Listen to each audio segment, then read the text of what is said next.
I drive trucks for a dairy farm in northern Alberta, and I have noticed something strange happening up there.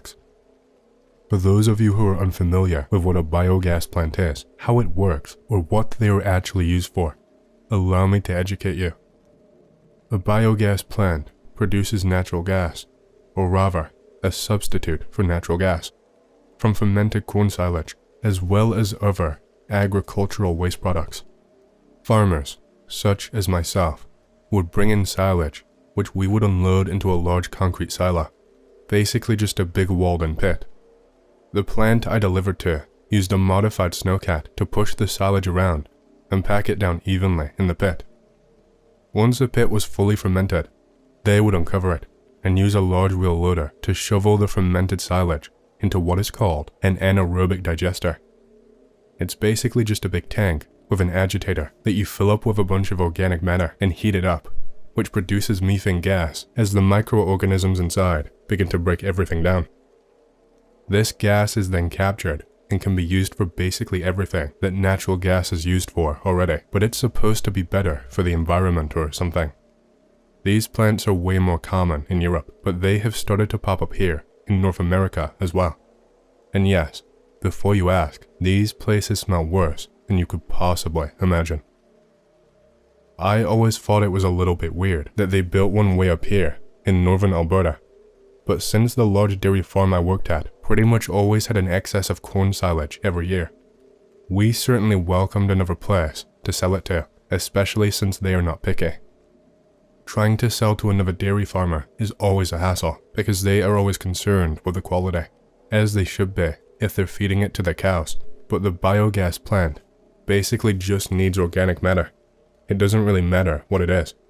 If it can decompose, you can make gas out of it. Last fall, we had an exceptionally good corn harvest, to the point where we still had 4 more fields still to harvest by the time we had enough to feed the cows for the next year. As I said, this is not uncommon. When you're harvesting corn for silage, you use a totally different harvester. Rather than a combine that separates out the actual corn kernels from the rest of the plant, you use a forage harvester, which is essentially a giant wood chipper on wheels that takes in the whole crop and shreds it up. Since corn can easily grow 10 feet high, and you spread that over a few thousand acres, you get a crazy high volume of silage coming in. Upon realizing how much excess we had, my boss did what he always did, and called up the plant, who, as always, agreed to take in what we didn't need. The next morning, rather than trucking back to the farm, we were instructed to head straight over to the plant once our trailers had filled up. I arrived with my first load at the plant at around 10 a.m. A man wearing a high-vis jacket directed me onto the large scale they used to weigh the trucks coming in and out. "Good harvest this year, Jim," the friendly old lady in the scale house said. She took down the weight off my loaded truck. I felt bad, as I had been delivering to this plant on and off for the last 8 years that I had worked on Mr. Baker's dairy farm, but I couldn't remember, or I had just never learned her name. I certainly was not going to out myself now. "Well, if we're delivering here, you know it's a good one," I replied, "and there is plenty more where this came from." "Glad to hear it." She smiled back at me and handed me my paperwork. "Now you just head right on down to the back there, and the boys will show you where to dump." I said thank you and took the papers from her and put my truck back into gear. I pulled off the scale and made my way to the back of the plant where the big concrete pits are. Some more men in high-vis gear directed me to back into a specific one. The giant pit was only about half full at this point, but the mountain of silage in my rearview mirrors still looked to be about 30 feet deep at its highest point. As usual, they had me back up until my trailer started to climb the pile a little bit.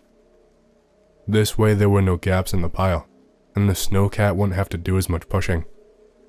As I watched the back wheels of my trailer roll onto the silage pile in my mirrors, I heard the unmistakable sound of a tire blowing out. I yelled out shit, and I hopped out to inspect the damage. One of the workers had also come to see what had happened. "Must be one of your inside tires," he said to me as I approached. "All the outside ones look fine." I bent down and looked under the truck. Sure enough, he was right. The inside tire on the right side of the rear axle was completely flat. Well, I suppose that's why semi-trucks have dual wheels, I said, trying to sound unfazed while simultaneously preparing myself for the ass chewing I was bound to receive for this later. I walked around to the back of the truck to inspect the damage further and saw what had punctured my tire.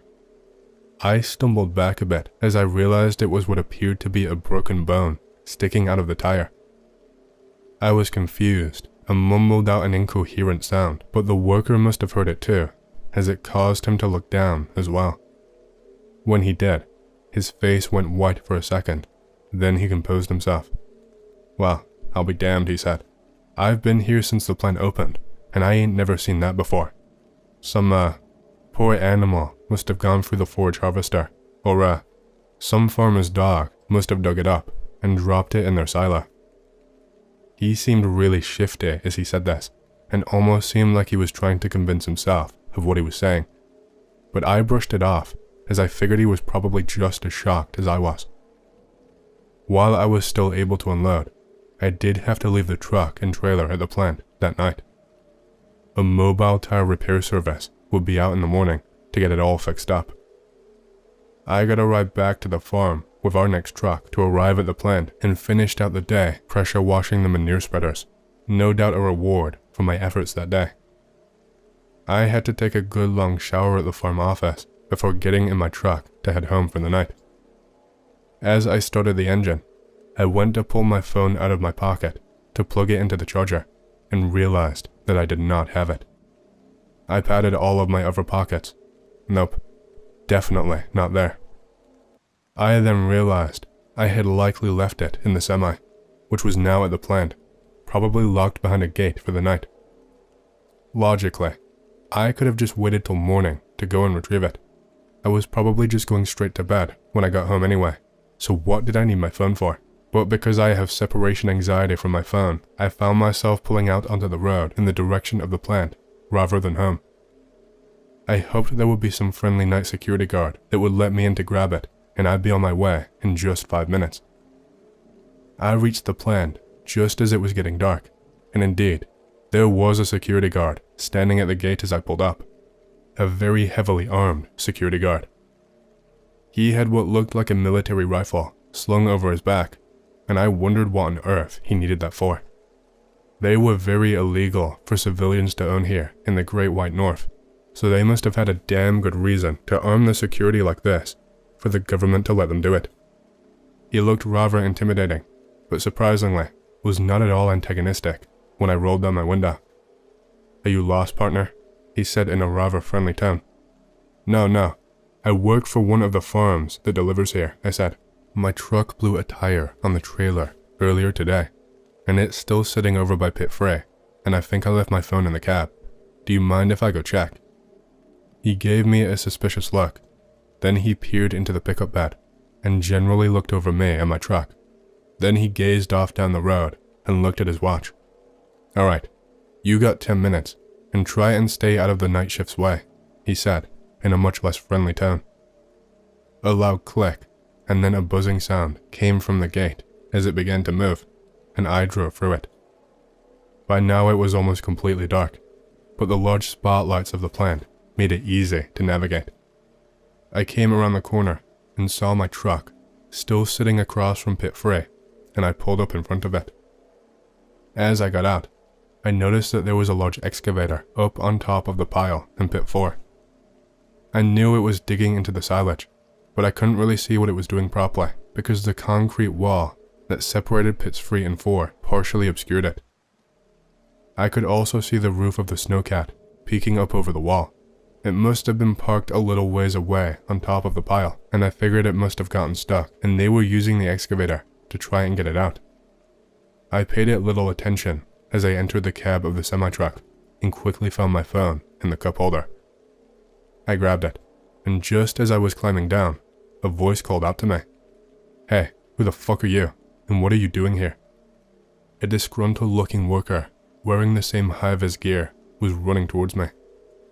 "I just left my phone in this truck here.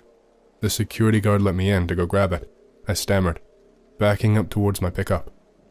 Of course he fucking did, the man grumbled, and he snatched his radio out of his jacket pocket. Peter, what the hell did you let this dumbass in here for? You can't be doing that. He shouted into the radio. Relax, they're not even here yet. The guard's voice crackled through the radio. Actually, I see headlights. If he's got his phone, tell him to get out of here. The man looked back to me. You heard him, son. Get lost. And don't come back here after delivery hours again. You got it? I nodded and climbed back into my pickup truck and began to drive back towards the gate.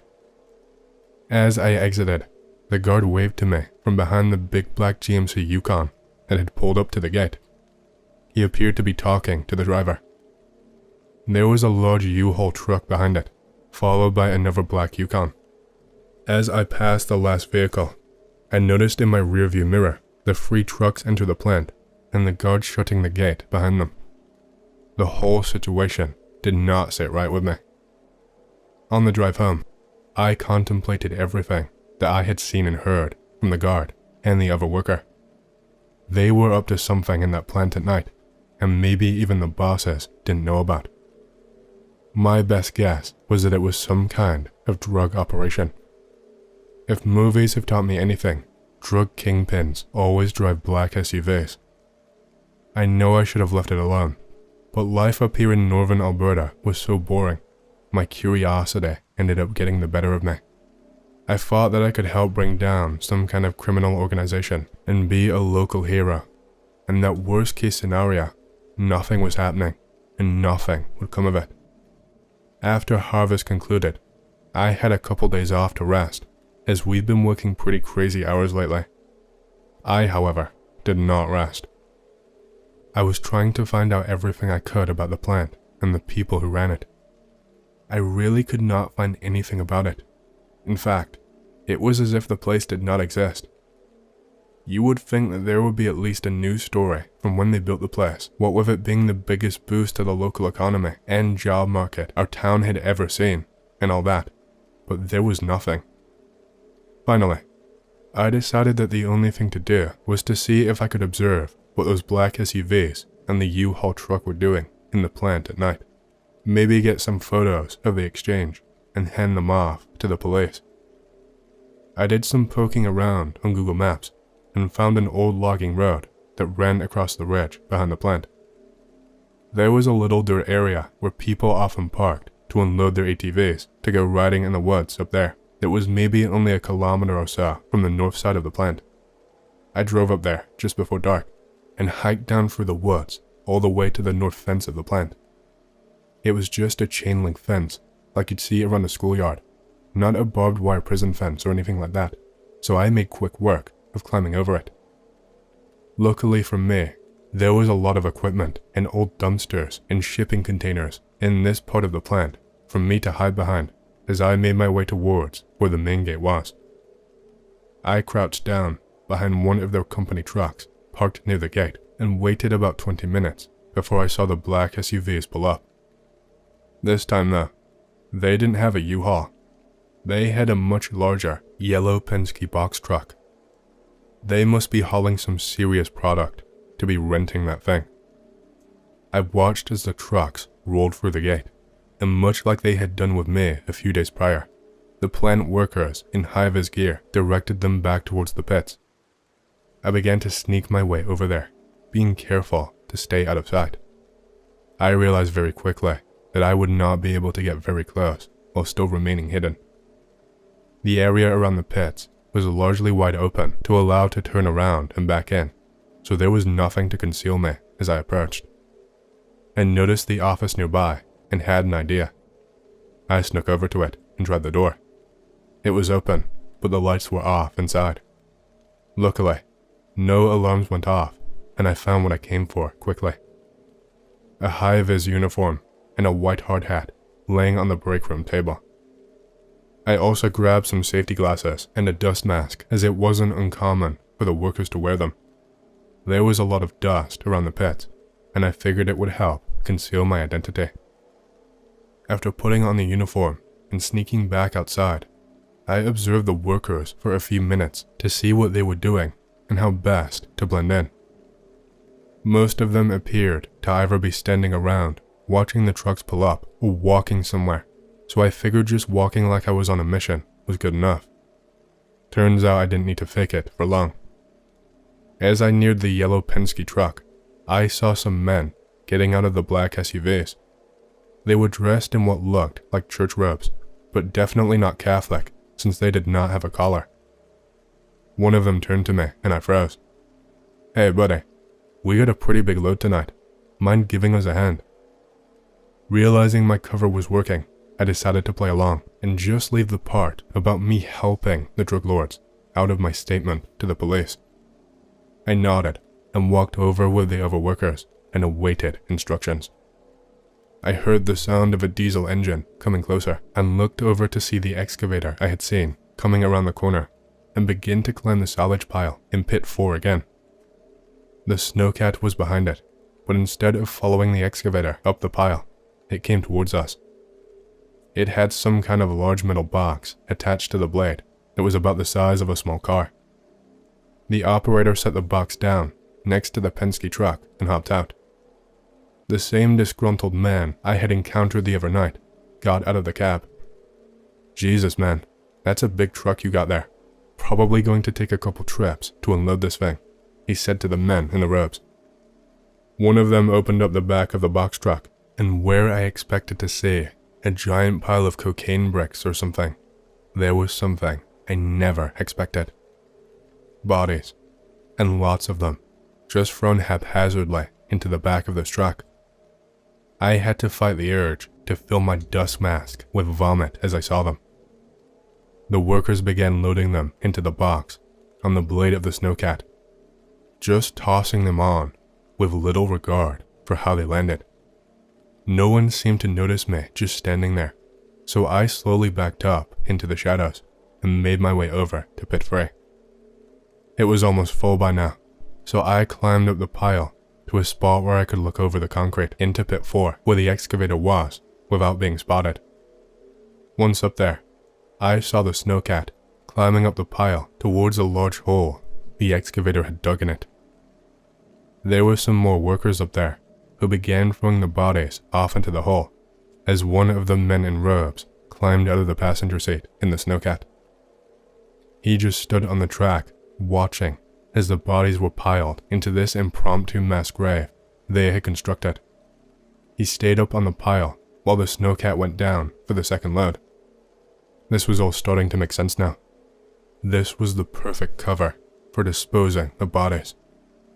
They would get broken down in the piles, same as everything else, and because they were constantly being emptied into the digester, the evidence would only be around for a few months, and the horrific smell of the plant will conceal any foul odors produced by the dead bodies. But there was one question left. Where were they coming from? This was way too many bodies for this to be the mafia or something killing off problematic individuals. By the time the truck was totally unloaded, there must have been 100 dead people in that hole. No, this had to be some cult activities of some sort, and the robes that the men from the black SUVs were wearing backed up that theory. Maybe these were just what was left over from some sort of ritual sacrifice or something. Whoever these people are, they must have some kind of deal with the plant's owners, because I could tell the workers had done this before. From the time the truck had arrived to the time the excavator started burying the corpses in rotting corn silage, it had only taken about half an hour. I didn't even bother ditching the uniform. I got out of that plant as fast as I could. I sprinted up through those woods, back towards my truck, with my heart beating so fast I thought it would explode. As soon as I was in the truck, I locked all of the doors and dialed 911 on speaker as I peeled out of the forest. I told the operator everything that had happened over the last couple of days and what I had seen that night. I practically begged them to send someone there right away, which the nice lady on the other end of the line promised that they would. She asked me for my name and contact information so they could get a hold of me for a statement, which I gladly gave them. She assured me they would investigate the matter, and I thanked her and hung up the phone. I then pulled over and got out of the truck and proceeded to finally let out all of the vomit I had been holding in for the last hour or so. I ditched the plant uniform on the side of that old forested road and made my way for home. As I was approaching my house, I saw a car up ahead. As I drew closer, I could make out the distinctive, reflective tape that they put across the back of police cars. I slowed down, as I had come up on him pretty fast, and I did not want to get a speeding ticket after all I had been through that night. I followed the cop a few more kilometers towards town. My house was on this road, coming up shortly. As we approached my driveway, the cop put his signal on to turn in. I breathed a sigh of relief, as I guessed they had sent someone out to check on me, and I was about to put my signal on as well when I noticed the black GMC Yukon parked in my driveway, and the man in the robes standing next to it with a gun. The cop turned in and parked next to him. Given that the cop had basically zero reaction to the men standing there with a weapon, my heart sank as I realized whatever this is runs much, much deeper than I thought, and revealing who I was to that 911 dispatcher had just doomed me. I kept on driving, praying that neither of them recognized me, and thanking the Alberta government for not requiring front license plates that the cop would have totally seen on the drive over otherwise. I just kept on driving, expecting at any minute to see police lights behind me, or a big black SUV blocking the road ahead of me, and men in dark robes coming out of the darkness to get me, but nothing happened. I don't even know how long I drove for. I just drove until I had to pee so badly I was forced to stop at a truck stop, and I realized I was somewhere in Saskatchewan. I've been on the run, so to speak, for about 6 months now. I don't know if anyone is even following me, but I have to be sure. I'm writing all of this out to get it off my chest, and put it out there as a warning before I ditch this phone and start my life over in another province, as far away from there as I can. I don't know what's going on up there, but there is something very dark happening in northern Alberta, and I have probably only scratched the surface of it. Either way, I want no part of any of it. Be night shift security guard.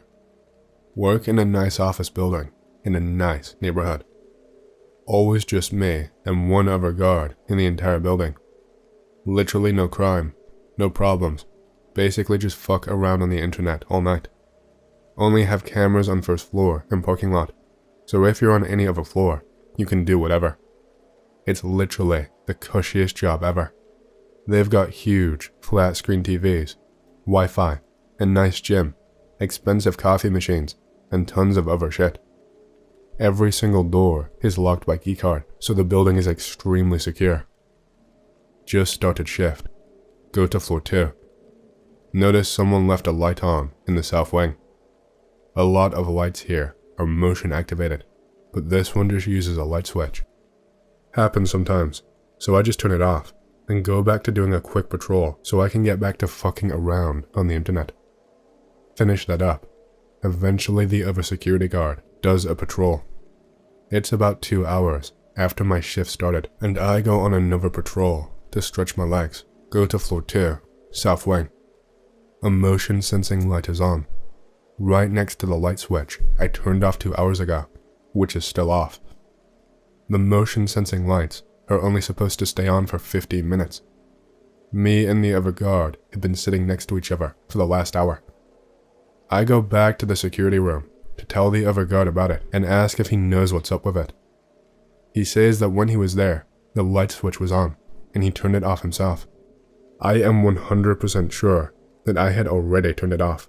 He says he hasn't seen or heard anything, but since there's no security cameras on floor 2, we have no idea what, if anything, could have activated the light. I decide to go back up to floor 2 to check out again, and I tell the other guard that if he doesn't hear from me soon, to call my cell phone. Our security company never bothered to issue us radios. Go back up to floor 2. The light switch is back in the on position. Motion sensing light still on. At this point I am genuinely concerned. Consider just running downstairs and calling the cops. I figure that if it turns out to be nothing, I look like a huge scaredy cat. Security guard calls police because a light switch was in the wrong position.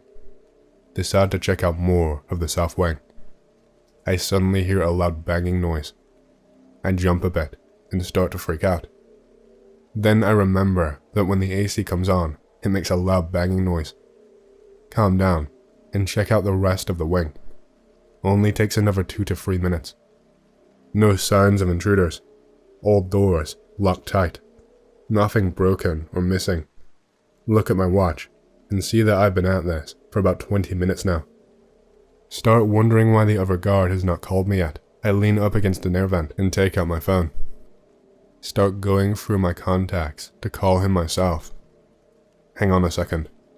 The air vent isn't blowing any air. Nope. Call the other guard's phone. No answer. Fuck. Lock myself in an office. Call 911.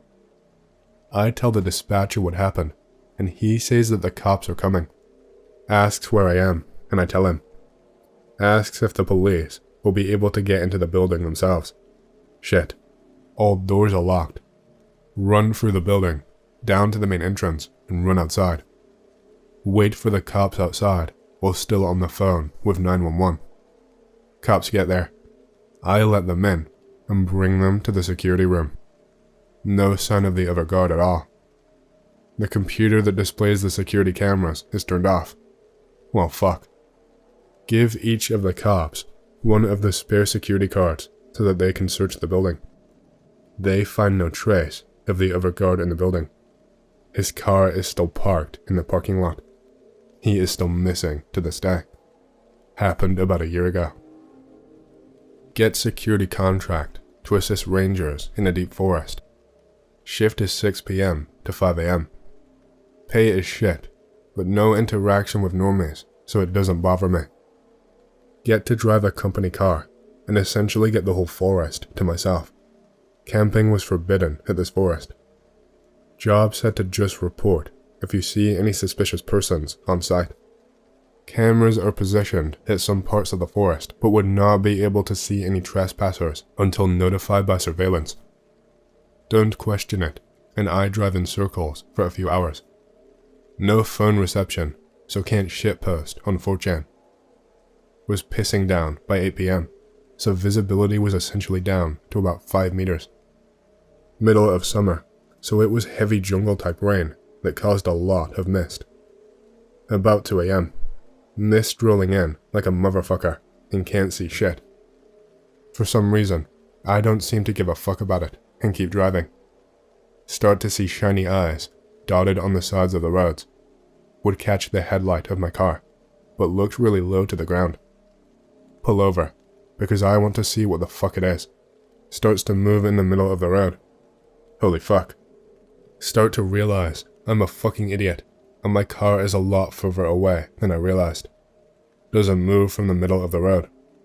Run back to my car and lock doors. Still there. Happening. Put on high beam lights and slowly roll forward towards the eyes. Looks like a small goblin-sized creature. Realize it's actually a fucking huge owl with its head crooked and turned towards me. Nope. Drive around it and haul ass. See more pairs of eyes on the road as I drive past. Crying in my car. Get to the entrance of the forest and calm myself down. Rest of the shift was okay. Okay, I got another. Keeping an eye on office building. Late night shift again. 10 p.m. to 6 a.m. on a Saturday. No friends, so don't care. And again, avoid normies at normal hours. Watching the cameras to see if there's any X-worthy ghosts floating around. Nothing as usual. There are some staff still on site in the late evening. Around midnight is when the last one will leave the office. Observe woman in one of the hallway cameras. Acts like she's being followed. Just like Elisa Lam did when she was in the elevator. Same mannerisms and everything.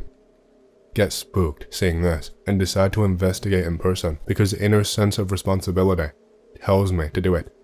I think it's a beta cope. Before I leave, I observe a good 30 seconds of this woman running around like she is a secret spy agent or some shit, peering over corners and running fast as fuck for no reason at all. Reconsider going in, but say fuck it and go to the location.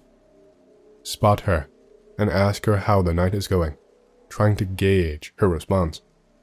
Says all is good and walks off normally, but was unnatural in the response that she gave, like she was panicked, thinking I fucked up somehow, but realized maybe she was just bored, or I was just being a moron. I guess she was role-playing or some shit, but it was a little weird. There was no one messing with her. Maybe she knew I would observe, but that was kind of weird for me.